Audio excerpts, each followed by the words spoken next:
Good evening, everyone, and good afternoon to those of us on the West Coast. I'm Father George Williams with the Catholic Prison Ministry Coalition, and I welcome you all to our program tonight, which we are doing in collaboration with the Prison Contemplative Fellowship.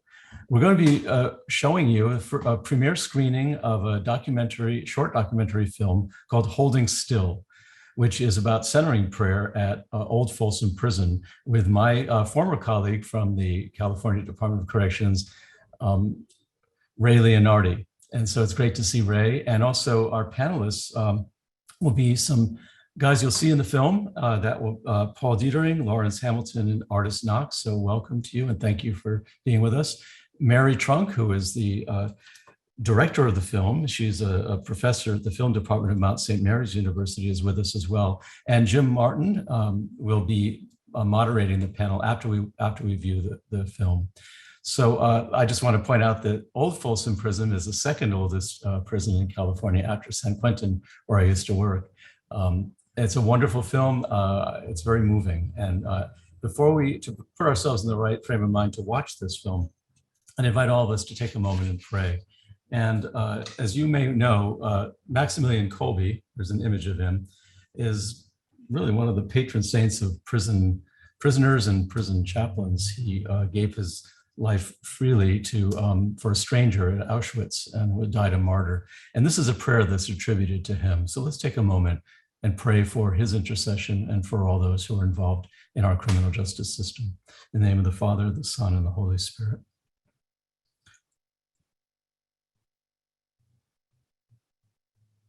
Saint Maximilian Kolbe, we ask for your intercession. Introduce me to Mary, the Mother of God, for she prayed for Jesus, her son, in a Jerusalem jail. She prayed for you in a Nazi concentration camp. Ask her to comfort me in my confinement. If I am lonely, may she say, God is here. If I feel hate, may she say, God is love. If I am tempted, may she say, God is pure.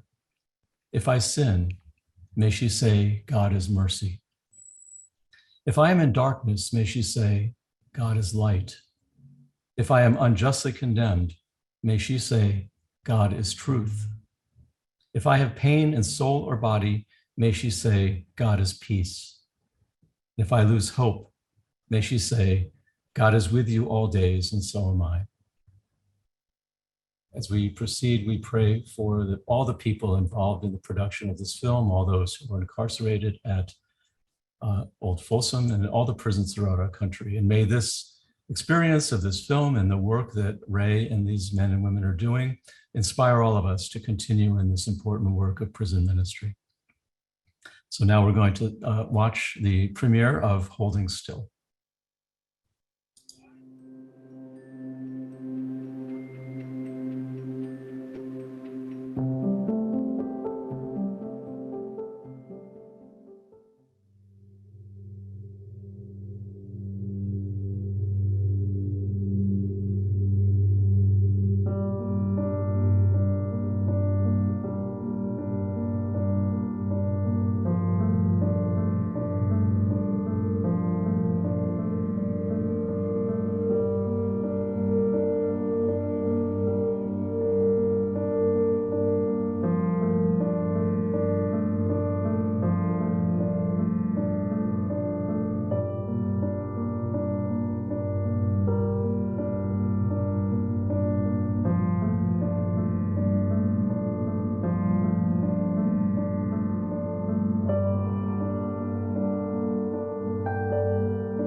For the majority of my life, I ran away from my feelings.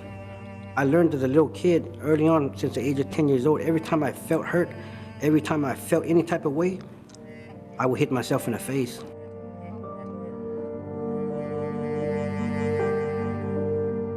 And I would say things like, "You better stop, you stupid bitch." And I would stop. I wouldn't feel anything. whoever the meanest dude was that was getting out of prison at the time, that was gonna come into my mother's life and control the flow of narcotics. That's who the boss was at Mom's house.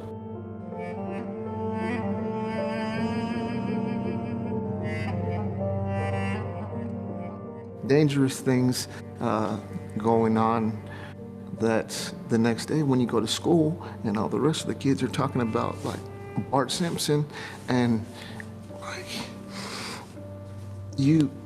like the door got kicked in and you got tied up with phone cords last night and people were there to steal dope and money, but you can't say that to the kids that are talking about Bart Simpson, right?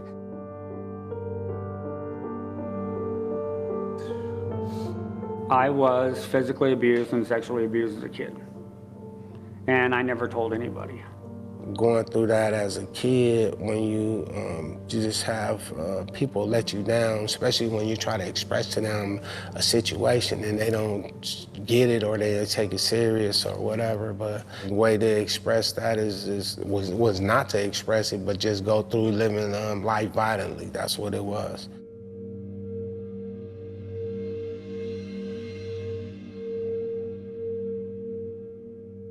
You know, certain type of people see that in you. It's an opportunity for them. It's a weakness.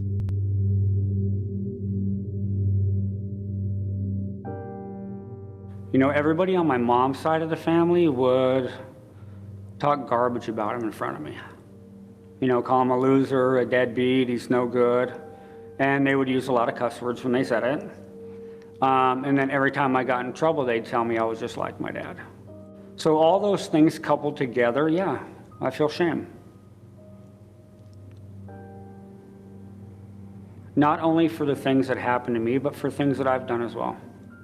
The fact that I haven't seen my son, who I had custody of since he was born. And at 6 years old, I had to leave him and go to prison because of my bad decisions. And here I am giving him trauma. I passed on the trauma.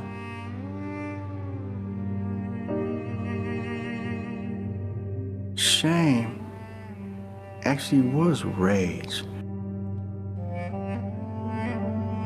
How could you make me do something like that? All those feelings, all they did was harm me.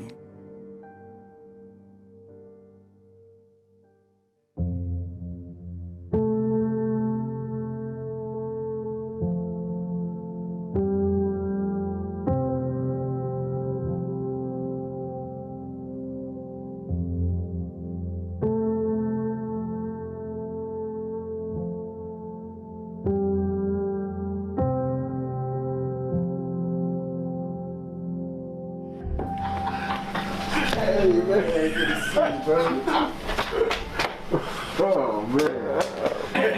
How you doing, Ron? Good, bro. Oh, man. When I saw Lawrence and Paul, woo, we met in the circle. We met in the silence. I was at Folsom State Prison, and they had just let us off of Fish Row, and I just ran out to the yard. It was like overwhelming because you saw all these inmates, people working out, people arguing, people playing dominoes. Then I saw this trail of like 5 white people walking in a single file line, like moseying through. And they go to the Greystone Chapel, the church. I'm like, what's going on? And I was curious, so I walk into the chapel, and the inmates, the men are setting up chairs in a circle. And then I look at the yard, it's chaos. I look inside of the chapel, it's peace and like this ritual and serenity. I look outside at the yard, and I look in the chapel, and I say, okay, this is where I want to be.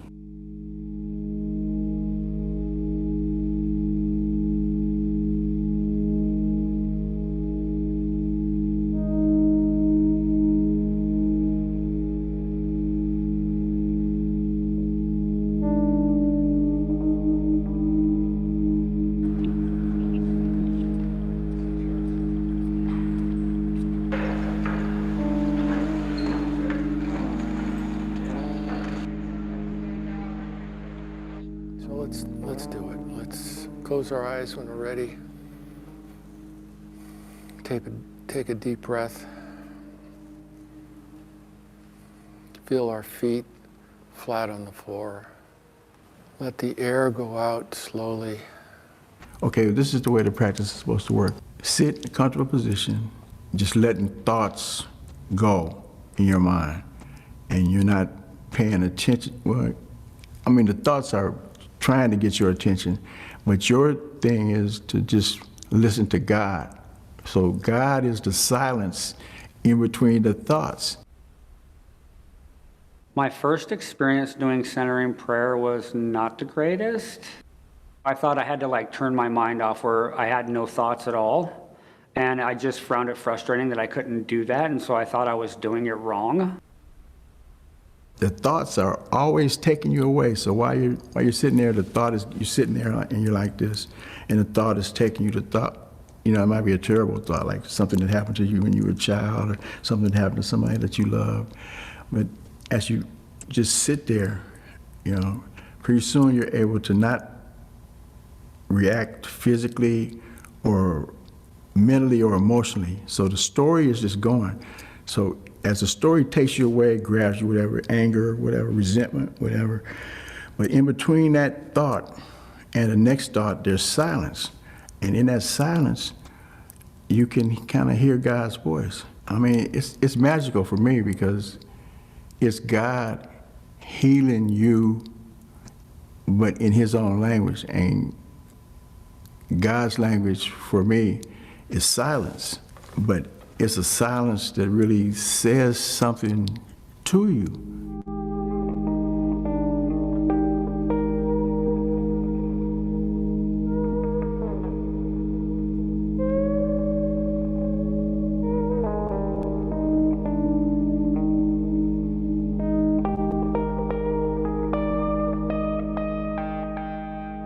After the silence, after we sit for a number of minutes, Ray introduces a subject, and then it will activate something within someone in the group, and then we'll start dialoguing.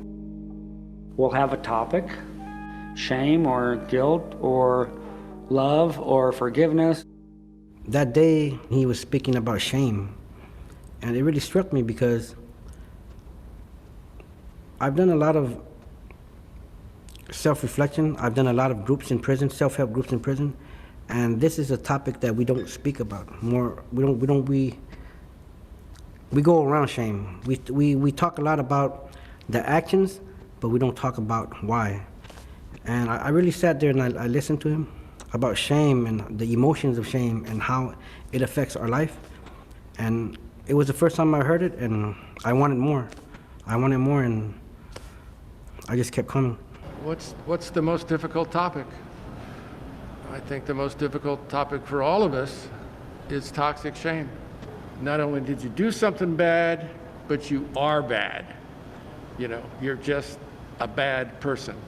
It's dark. It's very, very, very painful. I've sat calling myself meditating and tears just running down my face because of not only what I felt towards myself, but the harm I've done to others. Yeah. Because I didn't know how to deal with what was going on within me. I started seeing the childhood traumas that I didn't even realize were there in the first place. And so that was kind of like scary, like Josh was saying, it's scary because it's like, man, what do I do with this? Mom and Dad are arguing. There they are in the living room arguing. And so I was scared to death. I still remember that fear, and I remember that fear every time something comes up. I hate violence. I can't stand violence. And I became violent. It continued to fester and fester and fester because I didn't know how to address it. I didn't know how to be who I was supposed to be. And I start trying to build a callus over that, over those emotions, start trying to use anger, hatred as a way to control my own emotional content. What I realized after years and years of wrestling with those tears, those uncontrollable tears, is just grief. I never allowed myself to experience the grief of domestic violence or the grief of, familial suicide or You know, you do things to people that haunt you. Decades later, you start to feel like, you know, I've forfeited my own soul, some of the stuff I've done to people. So I know what it's like to run away from that grief, run away from those emotions. I just don't want to live like that anymore.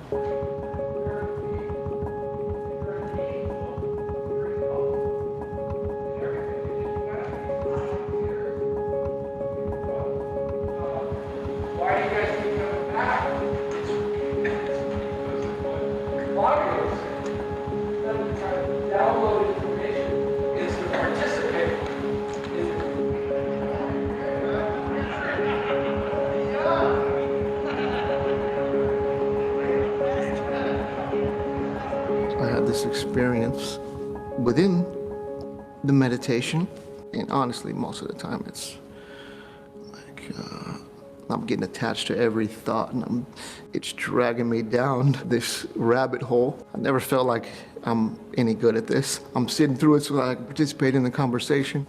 I don't know when things kind of shifted. I did have one experience of like just feeling like a tenderness. Every day you're doing push-ups and this so that you can be like tough, so nothing can get to you. You know, the state of California tried force for 20 years and it didn't work. But like that tenderness, that feeling like saying you're okay, man. You're all right. You're not. You're not that bad a guy, man. Even if he done some bad stuff, and look, everybody in that circle, like, shit, everybody in the world needs to feel a little bit of that, man.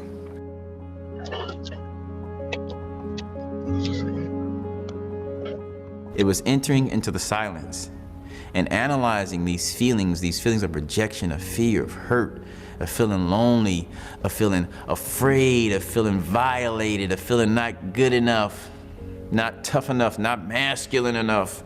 But it was about after 6 months of sitting and centering prayer and hearing these guys talk about their pain and their shame and why they actually are afraid and angry and why they committed their crimes. I had just about the worst role models that you could have.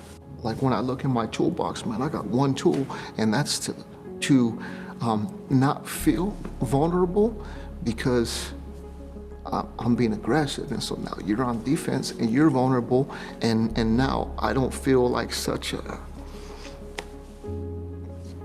I don't feel weak. If that's the only tool you got, you learn to use it pretty good, but it's not adequate. In the past, I was never able to look within myself.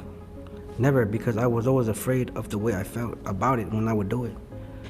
And I recognize now why I was so bitter and so angry at the whole world and everybody else, because I would hold all these things in, and any little thing would trigger me to act either violently, turn me to drugs, or any kind of criminal behavior. Because we all came to prison because we acted out of the fear, of the shame. So we're all suffering from the same condition. We're trying to escape ourselves. My thoughts would tell me all kind of crazy things about life, about what someone did, about the past, about me wanting revenge, about what I need to do to make things right. And that's what's so liberating about centering prayer and learning how to sit still with yourself, is that you have a space now where you could look at your thoughts and say, what the fuck am I thinking? What the fuck is that? Nah, that's not right. And it leads you to better decisions. As you can be over here with all the nonsense, or you can be over here as a man with other men who decide to change their lives and move forward in life. I tried numerous of things, try to deal with this pain. But when I came to this class right here and spoke about it, it healed me. I love myself for who I am today, and making peace with myself, I think that it helps me make peace with other people. Now I feel that sense of calmness. There's this sense of weight lifted off my shoulders. I'm probably, with the exception of being in prison, the happiest I've ever been. Each and every one of these guys in here is going through a struggle that I thought that I was the only one that was going through it. It just like opened my eyes, as in, you're not alone. There is such a monumental relief, and there is such a freedom in it. And it's not a magic wand, it's not a silver bullet, it's not a shot of whiskey, it's not something that you realize or understand or grab onto right away. It's a process, but the results are very, very real, and they're not an accident. You know, there used to be this old ad on TV, and the catch line was, "The mind is a terrible thing to waste." Well, in my case, you could drop the last two words. You know, mind is just a terrible thing. It's like one horrible memory after another horrible memory. And then by doing this process, I finally realized, you know what? Those thoughts aren't me. That's the junk that I've picked up over the decades, and I can let that stuff go. And I can start putting that stuff in its rightful place. And I can start tapping into much more important things like faith, hope, love, joy, courage, wisdom. You know, they're all in there, and it's funny, they all have their own language, and their first language is silence. And that's just the craziest thing. That would have never occurred to me prior to tapping into this thing.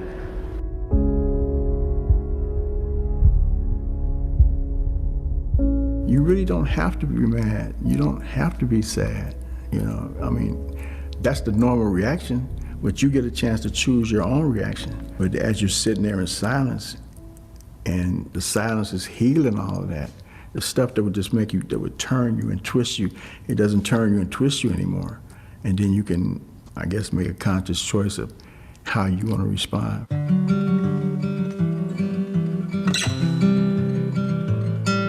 Just by having access to this practice, we get to tune into something that's not judgmental. You know, a lot of people that have been through what we've been through, and they haven't had the benefit of this center and prayer. They're still walking around feeling guilty. And here we are coming out of prison, probably with some of us have some pretty serious offenses. But we're not looking down on ourselves, and we're not looking down on other people in our position. We're not looking down on anybody that's going through anything, because we're realizing that circumstances had molded that behavior, but it molded that behavior while we were asleep. But now we're back awake, but we're not driven by, like we were saying, that false self, something, the ego that wants to prove something, that wants to, we just want to experience the joy of living. And just by having that intention, our life turns beautiful. What do you call that thing, a paradigm shift? Where you think the whole world is against you, and now the whole world seems interactive everywhere I go, but all I see is like goodness and people enjoying life. And before, my life was based on how much what I had, material shit, you know, cars, clothes, females, all this. And that stuff is not important. What's important is the relationships. Man, you don't know. Then again, you do know how good it feels to sit here with you guys, man, and know what we've been through, man, and know that, you know, you brought this light to us, and now we're basking in this light. It's almost like the person with the miracle cure, and he's trying to promote it. Look, all you have to do is this, and everybody's looking at you. No, it can't be that simple, you know. But it is. You know, Lawrence, that dude has a way of summing things up in such a profound way. Yeah, that's it. It does make you feel like you're gonna be okay. That's how I felt about Polly, because it's like a lifelong friend. We built such a bond, you know, like in centering prayer. We built such a bond in the yard and in the youth diversion that it's indescribable, because you go through things in prison that people out here don't understand. You go through the depression, you go through the anxieties, the bitterness, and it's only what they can understand. And so when you see someone out here that has walked in your shoes, we say, wow, you know, he's made it too. He's gonna be okay, I'm gonna be okay. And we're all doing okay.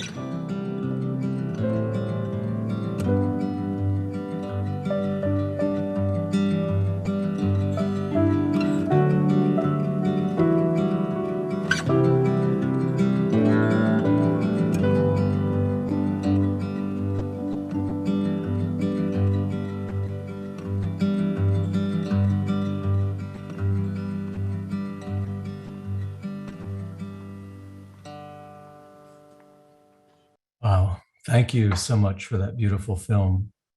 It reminds me of why I love prison ministry so much, to see what these men are sharing, just the triumph of the spirit, the human spirit over so many obstacles and so many difficulties. So thank you. We're so blessed tonight to have a couple of these men you've seen in the film here with us as panelists. And also Father James Martin is going to be facilitating the panel discussion tonight. Now, Jim knows a thing or two about prayer. He is the author of the recently best-selling book, Learning to Pray, A Guide for Everyone.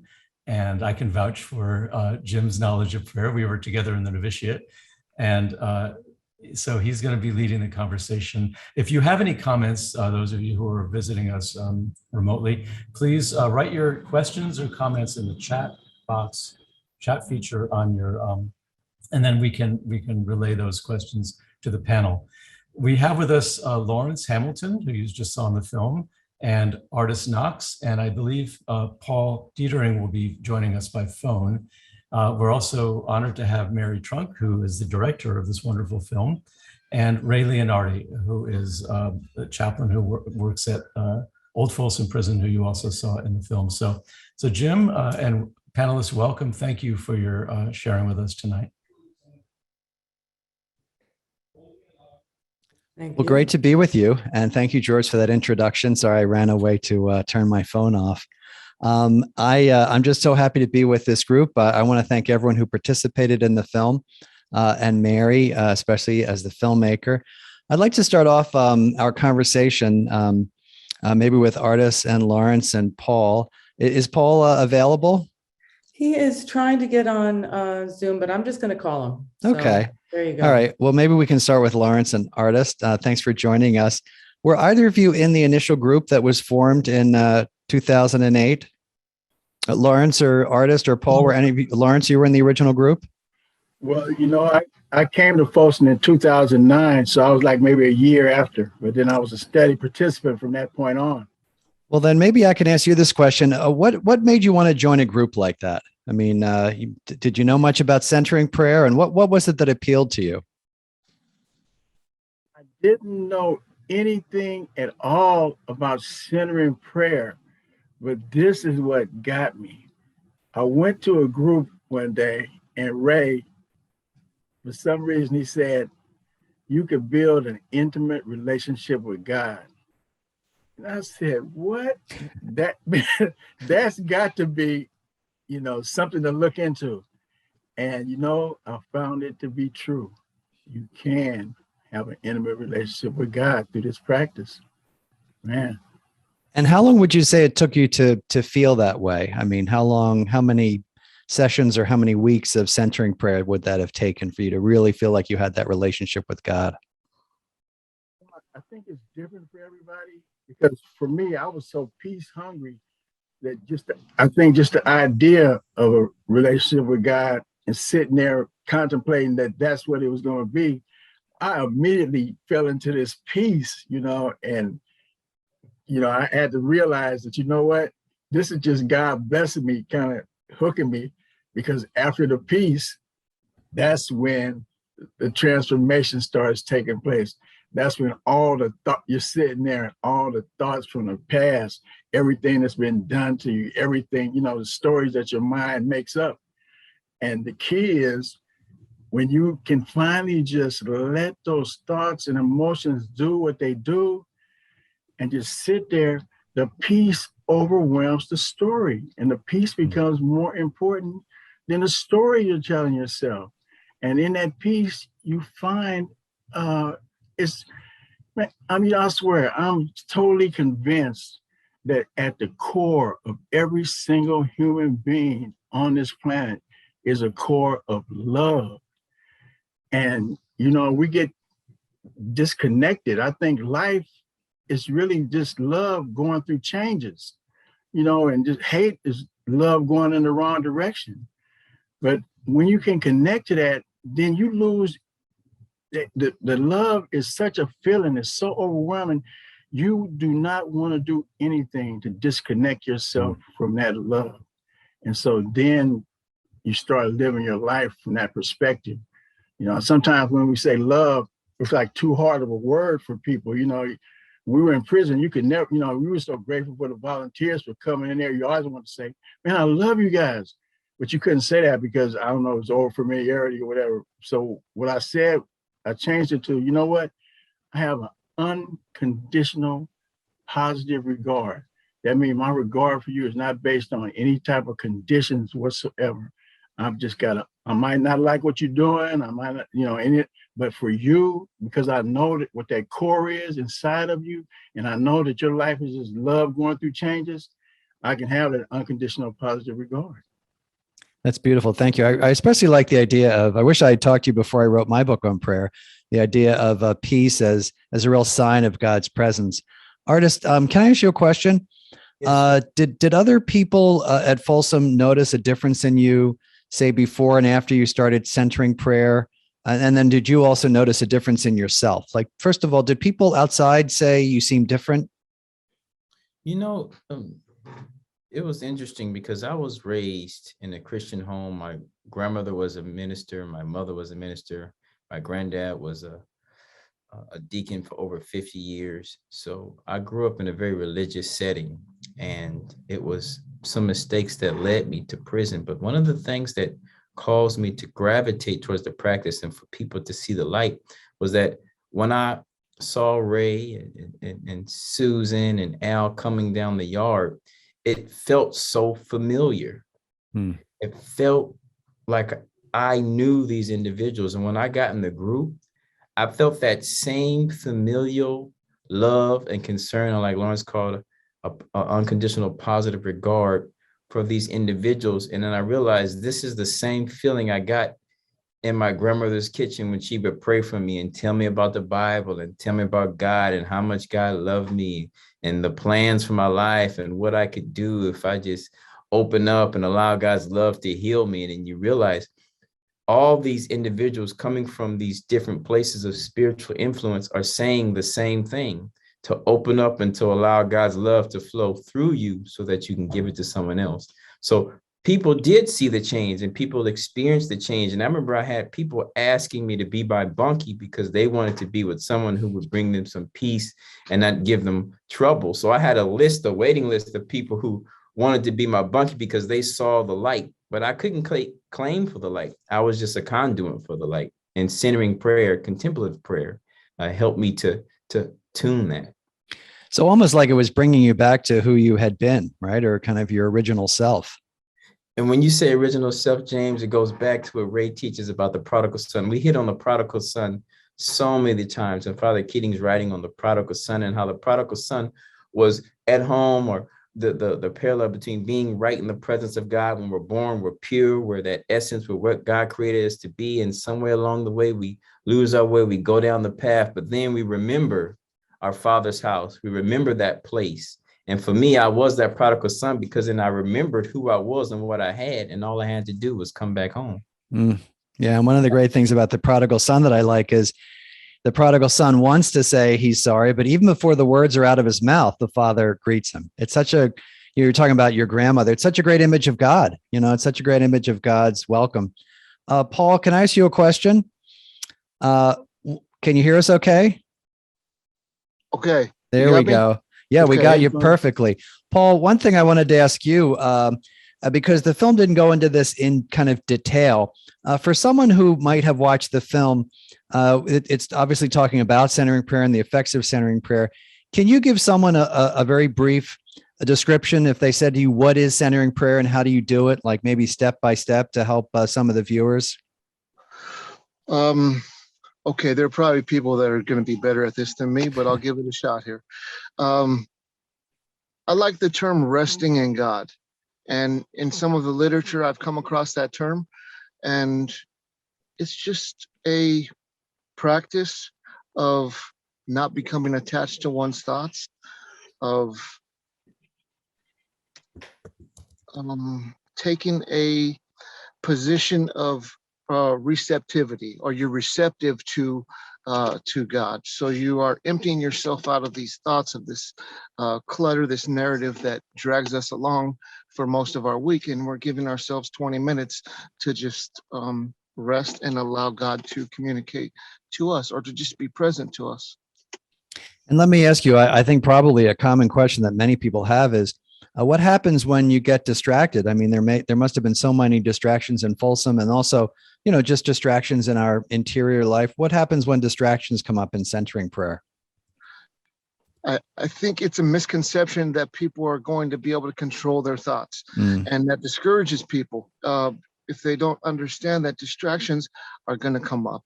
And oftentimes we'll use a sacred word, or people will focus on their breathing just to be a symbol of their intention to be in the presence of God, right? To be receptive. Yeah, I think that's all right. Thank you. And do you still continue the practice of centering prayer? I do, not as often as I'd like to, Father. But I noticed that when I don't, it's difficult to describe, but there's a sort of emotional or spiritual, like, irritation that one begins to feel. And I know that I need to give myself that time. Well, and just to make you feel good, since I talk a lot about prayer with people, pretty much everyone says I don't pray as much as I would like to. So we're all in the same boat. Mary, let me ask you a question. First of all, congratulations on that beautiful film.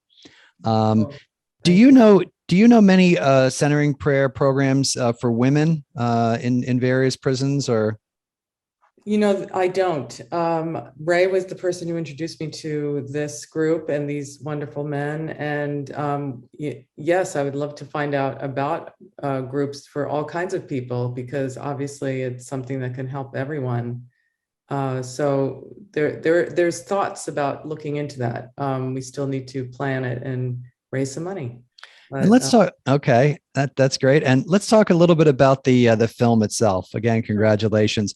How did it? Can you tell me how it came about? People will want to know how you came onto this topic and how you got access to the prison. And well, I'm a professor at Mount St. Mary's University, and I've been working on a project with the CSJs, the Sisters of St. Joseph of Carondelet, an oral history project, and they.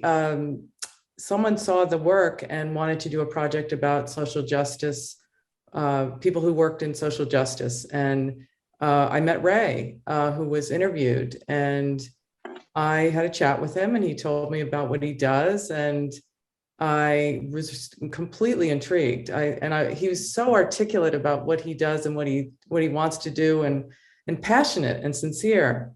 And he said he wanted to make a film about this. And the one thing that I thought was so interesting is he tried to make a film and it never happened. So he gave all the money back. And I thought, who does that? I said, you get that money back and I'll help you. But really it's meeting all these other people that are part of the film, and that convinced me that they have an incredible message, incredible stories, and compassion, and they're compelling, and I felt like I could emotionally relate to them. And that's important for me when I'm making a film.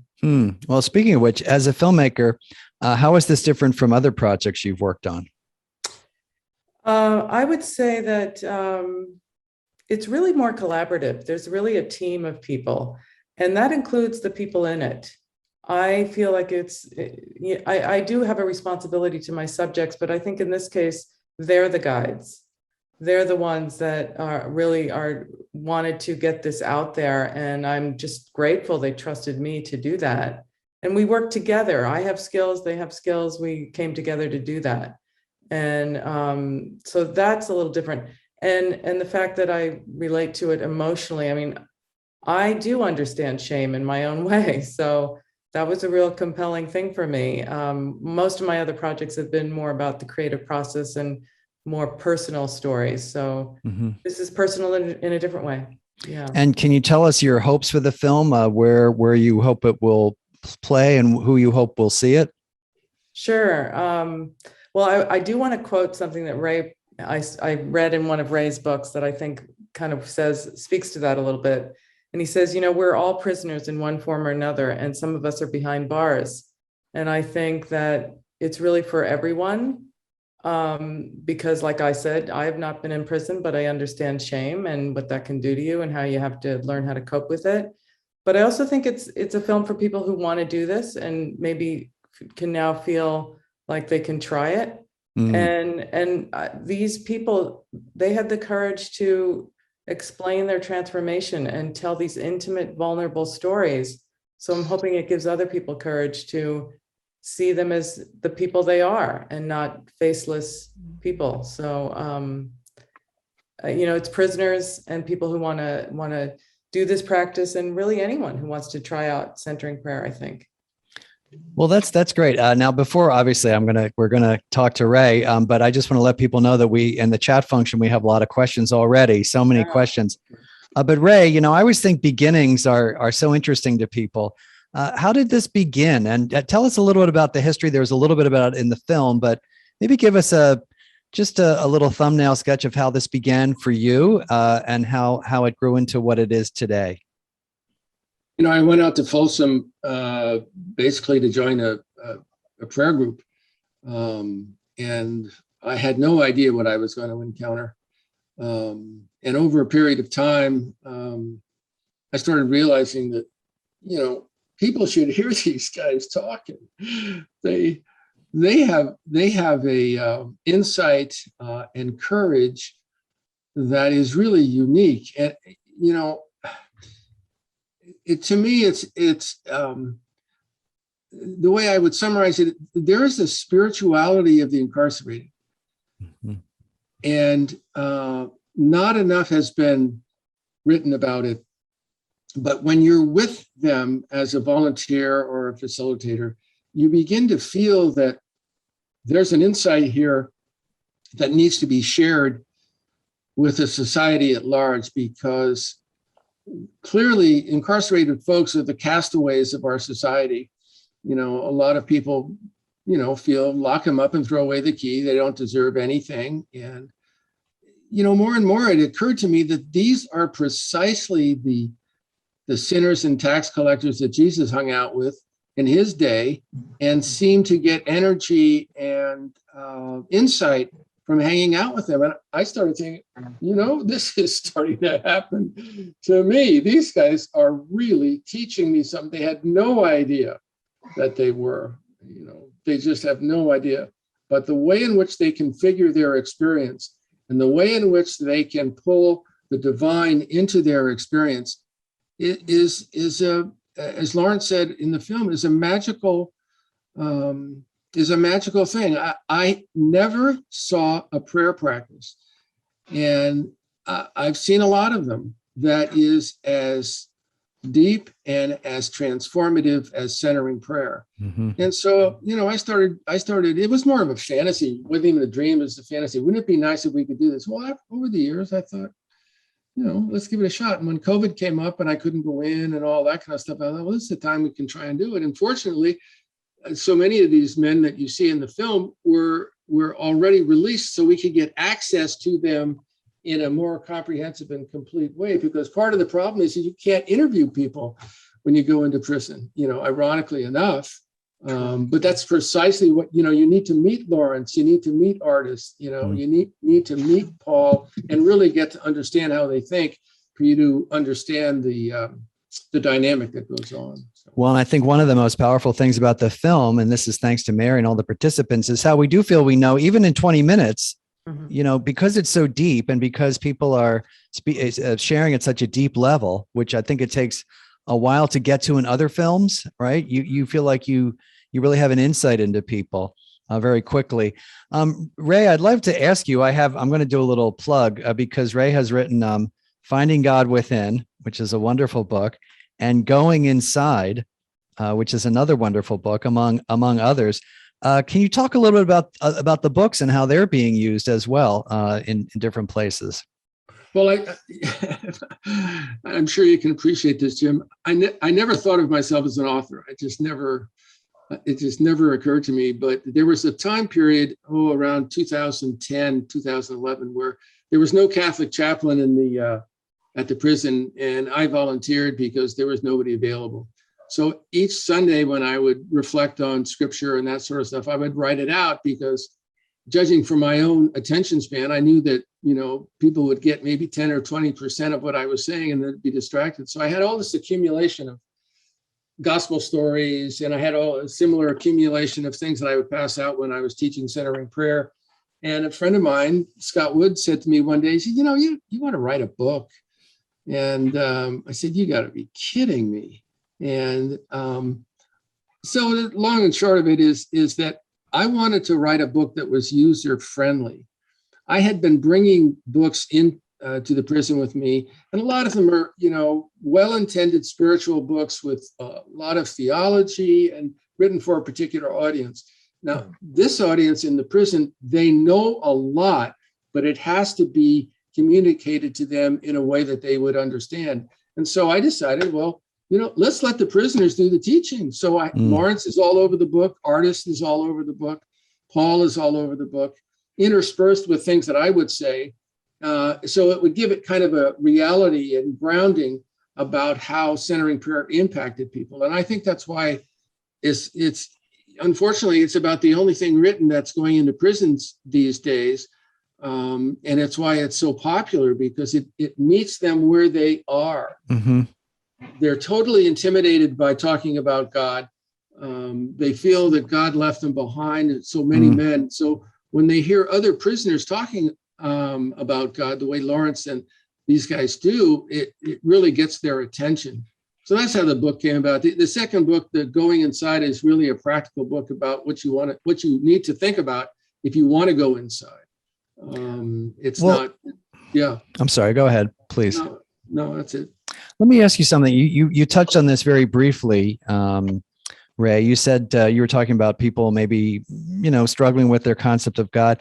Do people have to be Christian to do this? Do they have to be believers to do this? Do you ever have people who are, agnostics or maybe even atheists that come to you? Well, what do people's, I don't say what do they have to be, but what's your experience with people's different religious backgrounds? The vast majority have no speakable religious denominational preference. Mm-hmm. They're going around looking at various denominations, trying to find a way in, and they just don't have a way in because so many denominations really presume a relationship with the divine that they can function with, and it's just not true because of the guilt and the shame and so forth. They don't have a denominational preference. I would really love to hear the answer to that question from Paul and from the other guys. Yeah, great. Yes, Paul, what do you think? I think that was part of what was so exciting about our group, is that we had guys from, African nature-based religions to guys who were Odinists, Buddhists. We always treated religion as sort of the language, the cultural language that you express your experience of the divine. But we were there to focus on what is your experience of the divine. And if you don't have one to speak of, if you'd like to sit with us here in the silence, you're welcome to join us, and nothing may happen, or something wonderful may happen. But I think that it was important that we allowed the space for people to have different religious traditions and nobody felt threatened. I think that was unique. And if we could duplicate that in coming groups and discussions, it makes me feel comfortable to have people from different perspectives. Well, Paul, I think you make a really important distinction in the spiritual life, which is what we're told about God and the images we have of God, which may be from our childhood and maybe all about judging, and then God. right? Like our experience of God. And so Lawrence was talking at the beginning about peace, peace as, and I often say to people, you have this image of God, maybe it's the judge, the person who's like a taskmaster. In fact, I worked with a couple people who said their image of God was like a parole officer. So that God is always waiting for you to do something versus, as you were saying, Paul, your actual experience of God, right? And so a person might have this image of God as the parole officer, but their experience of God is peace. And I always like to say to people, like, trust your experience, like that. There's your God, and then there's God. Let me go to some of the questions. We have a ton of questions because we have about 500 people, so we won't get through them all. First of all, a comment to Lawrence, Artis, and Paul. You all have a lot of intestinal fortitude facing up to shame and all your prior stuff. You are really an inspiration for me. So that's a beautiful comment. So now this is from a woman named Beverly. I don't think she'll mind me saying her name. And maybe I'll address it to Artis. Did you receive much consternation and opposition from other inmates outside the centering prayer group? If so, how did you deal with that? And I'm guessing maybe she means kind of people maybe making fun of it or critiquing it. How did you get much of that, and how did you deal with it?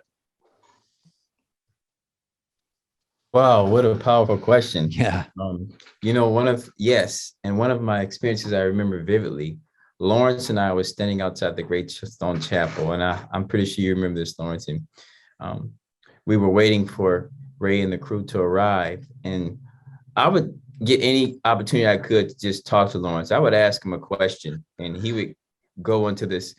He has his nickname as the Philosopher King. He would go into this. Hampton named him the Philosopher King because he would go into this philosophical, explanation of whatever it was, and I just loved to hear him talk. So we were talking, and we were picking some white roses off of the bush, and I'm picking roses and putting them in my pocket because it's like the only rose bush on the yard, and it's right by the Great Stone Chapel. And I'm gathering these roses to take them to my cell, and I had a handful of roses walking to the cell after the prayer group, and Lawrence had his roses. We go our separate way, and then some inmates start, laughing at me, and then the guard's like, "Hey, Arch, you taking it back to your cell for your boyfriend?" And I said, "Actually, I'm not." I said, "You go home, right?" He said, "Yes." I said, "Well, I go home too." I said, "When you go home, is your home beautiful?" He said, "Yes." I said, "Well, mine isn't. Mine is a concrete mausoleum." I said, "These flowers are the only thing that reminds me of nature and life on the outside." I said, "And it's all I have. So I'm not taking it to my boyfriend. I'm taking it to myself."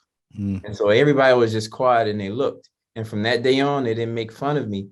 But it was like this transition to where I became okay with it too. I was okay being the outside, being the weirdo, the guy walking on the yard with flowers. That's fine, because inside of me was a peace that surpassed all understanding. And I was totally okay with it. Well, that's a great, Artis, we talked about your original self. Would you have been comfortable with that before you started centering prayer? Would you have been comfortable kind of being, different, as it were, and taking roses back to your room? Or would you have been more concerned about what other people thought of you? Growing up, it was encouraged that I would be comfortable in my own skin. I was trained from a child to be a pastor. It was prophesied before I was born that I would be a pastor one day. So I was ushered into this spiritual experience from my grandmother and my mother from a very young age. But in prison, I had to hold that back because it caused me to appear what they call soft or, feminine, or someone who's not tough enough, not masculine enough. So I had to try and dial that back. And when I tried to dial it back, I ended up going to the hole 4 times. I broke my hand 4 times. I had all these issues and struggles, but it wasn't until centering prayer and the contemplative process that showed me that it's okay to be who you are. And the most powerful thing you could do is to allow God to rest in you and you to express him in the most pure form, which is love, patience, understanding, soundness of mind, and in any environment. Like for me, the Bible says that perfect love casts out all fear. And that love, that silence, that acceptance is what gave me the most powerful thing. And I tell people, if I could choose to have one superpower, I prefer 2. But if I could have one superpower, it would be the power of love. If I could have 2, it would be the power of prayer. And if you take prayer and love, that's like a nuclear bomb, and it will affect the world. Well, Artis, thank you. Someone already said in the comments you should be a pastor, so they obviously can tell your background. Lawrence, someone wrote that they'd love to know a little bit about your centering prayer practice now and how it relates to the time of pandemic isolation. Can you talk a little bit about that? Yeah, it's it's kind of rough because even though it's like, you know the drill, but just because you know the drill doesn't mean that you're not subject to all the things that to come, the afflictive thoughts. But I'm kind of adjusting my practice because in prison, like the guards would walk like at 2 o'clock, and you hear the keys, and then like from like 2 to 4, you could just meditate. It's silence and peace. So I had gotten the habit of getting up early in the morning where I'm at and meditating like 45 minutes. But what I found is I probably need like maybe 20 minutes in the morning and 20 minutes in the afternoon just to break that up, because there's a lot of contrast going on in the world, and just dealing with families and coming back and readjusting to society. But the biggest thing I got from my center and prayer practice is I actually don't believe all the bullshit that's going on in my head, So I look at it like my thoughts are just entertainment, and then I can put the spin on the thoughts, just like when B was talking at the beginning of the movie. What kind of thought is that? And it actually brings you back, because that connect, like I always say, that connection with love, you don't want to lose it. Once you get that connection, it's the most important thing in your life. You don't want to lose it. And that's what it's all about. Just that love and the peace. And the peace is just the beginning, because the peace actually gives you the opportunity to make better choices instead of reacting. Before, it was like you push a button, you're going to get this real quick, but now, you can just sit back in peace and give a better response. And I'm always asking myself, is my response kind? Is my response compassionate? Is my response understanding? And most of all, is my response loving? And if it's not, I try to adjust it to be that. Well, thank you. A lot of the comments are congratulating Mary for the beautiful film. So we see a lot of comments and thank yous. Mary, one question that came up is, how did this affect your own spiritual life? How did this, you spent a lot of time with these men and with this practice. How did it, if anything, how did it influence your own sort of spiritual life? That is a very good question. Before I answer that, can I just say one thing? I just want to say a shout out to some of the other men who helped us with the film, who are probably watching. And, please. Greg, thank you. Tyrone, Eddie Lee, B, who is amazing. Frankie, I don't know if you're here, and Ed Fry. So I hope you're all here and can say, and you're hearing me say how grateful I am.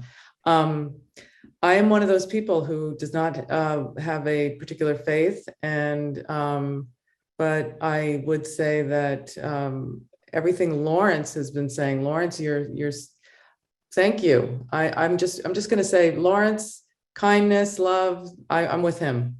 I believe in him. I believe in these people. So amen to that. That's really where it's at for me. It's people, loving people.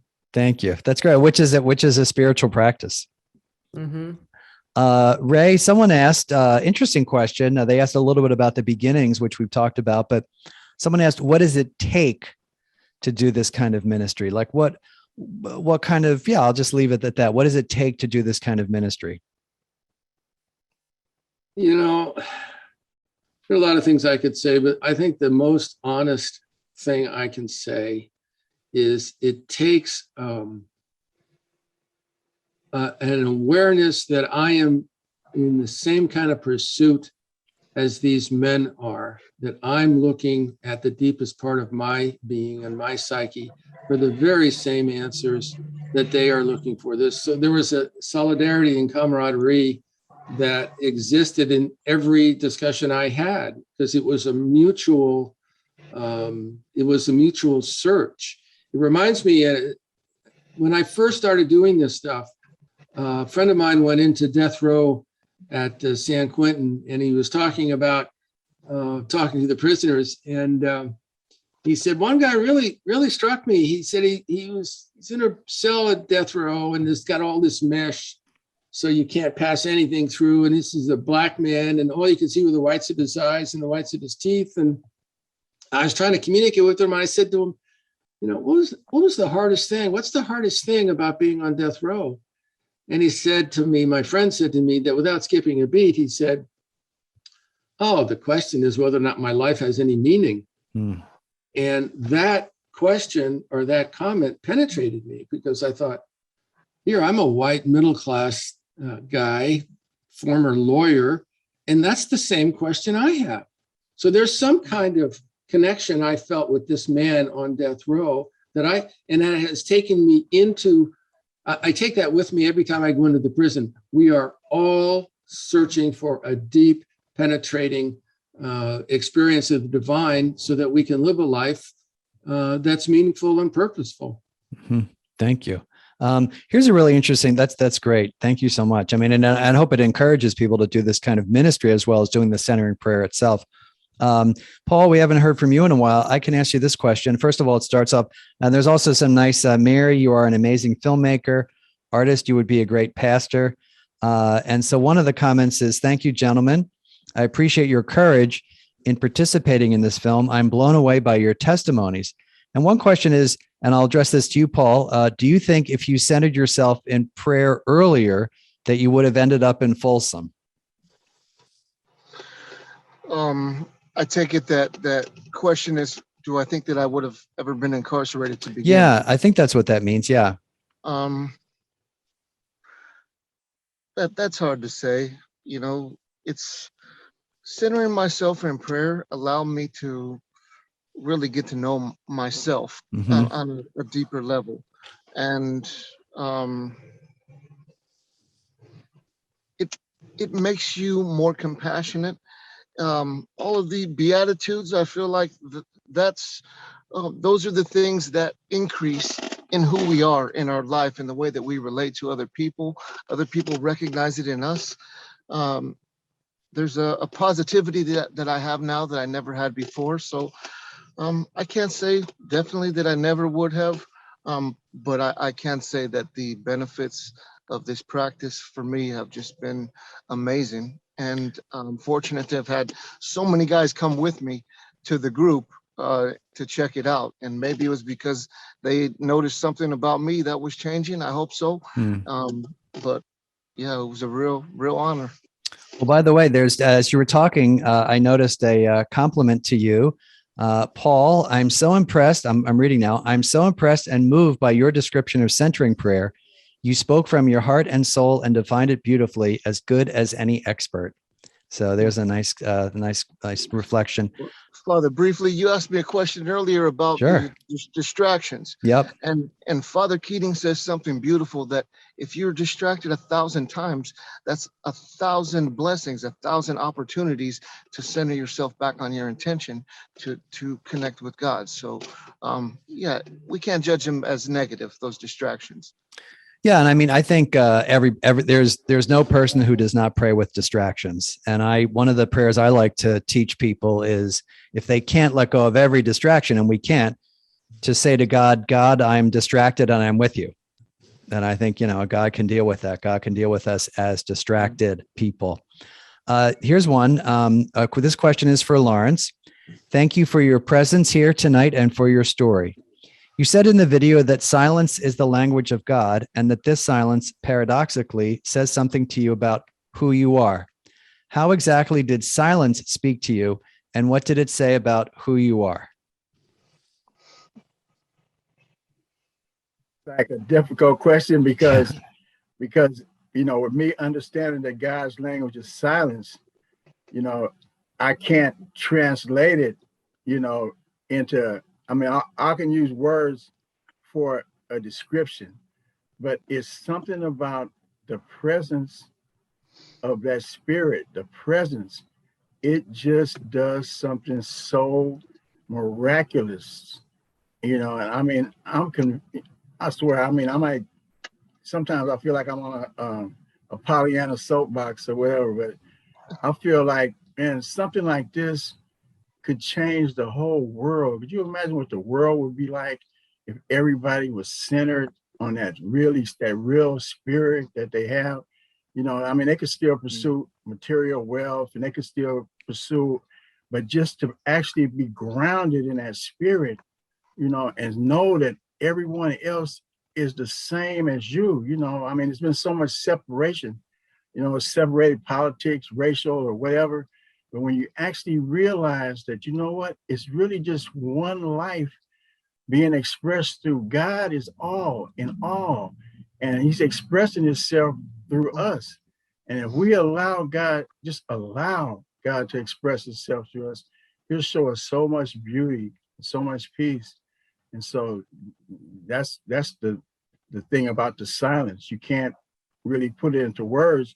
I mean, everything I've read from the beginning that goes back, I don't care who it is, Buddha, Krishna, Jesus, everyone, they all talk about that inner, there's something that's inside.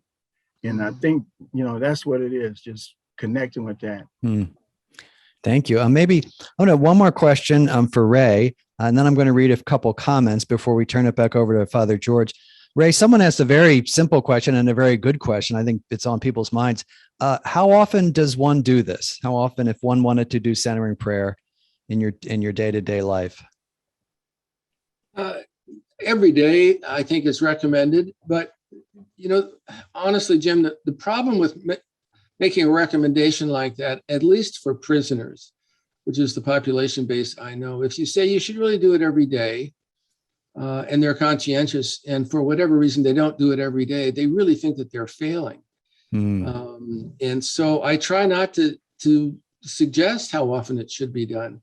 The second thing is that when you're angry or resentful and all the kinds of pretty normal emotions that you have in an incarcerated situation, oftentimes the mistake is you think you should not do centering prayer, and that's exactly when you can. The whole notion of simply releasing the thoughts and creating a space between yourself and the thought. We have this wonderful ability, as you well know, to witness our thought, right? So there's this space between who we are witnessing and the thought, and that's the space that people can get into.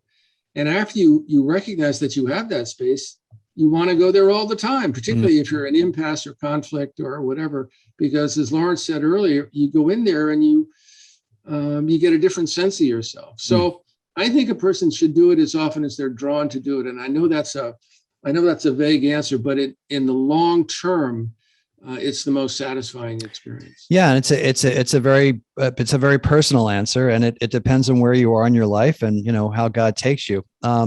Before we turn it back to Father George, I just want to read some wonderful comments. First to Lawrence and Artist and Paul. I am so appreciative that you gentlemen are so willing to share your experiences. It's so moving, and I feel better for having heard your words. And then two lovely things from Mary. Mary, congratulations to you and everyone involved in making such an inspiring film. And to Mary and Ray, Mary, this is an incredible ministry and film. I'm inspired and uplifted by these men, by Ray and you. Thank you for sharing your gift of film with us. And finally for Ray, which it really struck me too. I love that term, the spirituality of the incarcerated. Never thought of that before. Thank you all to you. And there just many, many thanks. So I want to just thank Lawrence and Artist and Mary and Paul and Ray, just to come to get to know you in this brief time, and for sharing your stories, for sharing this beautiful film, Mary, for sharing your ministry. And I just want to say, God bless you all and thank you. And now I'll turn it, you're welcome. And I'll turn it back to Father George. Okay. Thank you so much, Jim, for your wonderful facilitating of this incredibly moving conversation. And I just want to say that, especially, Artist, I feel as though in a way the prophecy about you was fulfilled in our presence tonight. I mean, I think you really reveal your pastor side, and I hope that God blesses you with that opportunity to continue reaching out to people in ministry. You've all ministered to us tonight. Lawrence and Paul, thank you so much for what you've done, and I think really for who you are. I know what the place was like that you were in and what you went through. And we know so many men and women have been through the experience that you went through and are broken by it. So you represent triumph of the spirit over everything that's been thrown in your way. So thank you so much for inspiring us with your lives, your presence tonight. It's a real gift to us. Ray and Mary, thank you for making this possible for us. And Lawrence, did you have something you wanted to say? It's a thing I wanted to add. Prison contemplative outreach is starting a center in prayer class for those formerly incarcerated. And I don't know the link, but I know a person that's out there watching. Her name is Chandra Hansen. She'll be able to give you the details. And we're having our first meeting this Sunday.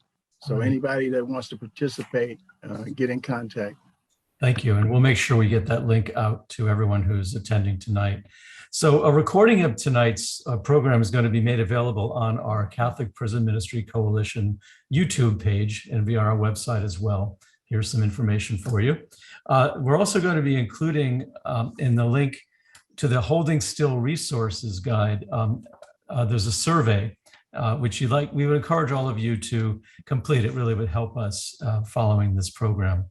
We're going to be having a CPMC follow-up town hall meeting on the practice of contemplative prayer, October 28th.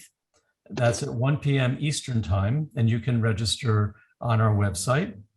And again, our thanks to Jim Martin for your presence and your time with us tonight, for Ray Leonardi and the Prison Contemplative Fellowship, for Mary Trunk and all of your associates who produced this wonderful film, and all the men who were part of this film as well, those who were with us tonight with Paul, Lawrence, and artists, and all you others, Greg, Tyrone, Eddie, V, Frank, Edward. Thank you so much for your powerful witness here. We'd like to thank our donors, our sponsor, Catholic Charities USA, for tonight's program, and all the people who have worked so hard for the past couple months to bring this program about. Now, if you'd like to continue to support the work of Catholic Prison Ministries Coalition and the Prison Contemplative Fellowship, here are the contact information. We're always open for donations and support. And for more information, please also visit our websites.